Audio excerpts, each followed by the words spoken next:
In February, I went to the south of Turkey, which is on the border with Syria, and I travelled over the border and into a place called Idlib, which is right in the northwest. I went into Syria with a UK-registered charity called Syria Relief, and then I was working on the border of Turkey and Syria with Médecins Sans Frontières, Doctors Without Borders.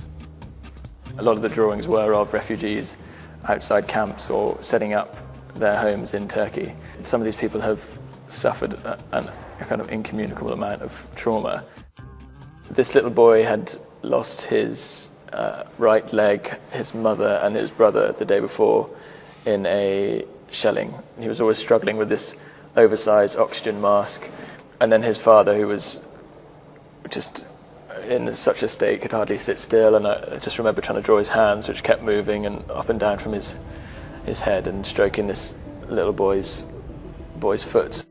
As I think we often become a bit immune to a lot of photography, and especially some of the more gruesome images we can just flick past and think there's that barrier of a screen or a camera between us. I think the role of art in war is to depict as close and as accurately as you can, as a record or as an emotional feeling, what is going on, in a way that will describe to people who don't understand, who may never have seen that before.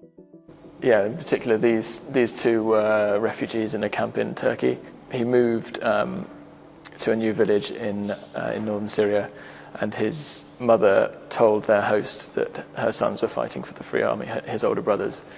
And her host was a regime sympathizer and told the militia employed by the regime, and they came and shot his father in the door of his house, and his mother and him escaped and took a car to the border, where they were intercepted by a checkpoint, and he was dropped from the car by his mum and told to run and sort of escape.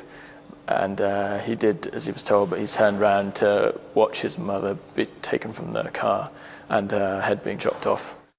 A lot of the places that I've been, and I think Syria in particular, is still a huge sort of culture of art and calligraphy, and so they can understand what you're doing, and a lot of them have similar pens and pots of ink and things, so it's not too far removed. Particularly in Syria, it was such an extraordinary thing to be, I suppose in a funny sort of way, a privilege to be able to stand there and see what was going on. It's just impossible to get a gauge of when this crisis might be resolved. But certainly the second time I went, it appeared to be a lot worse than the first. Sons and brothers and fathers all killed or lost their grandparents, or everyone has one of those stories, and it's heartbreaking, really.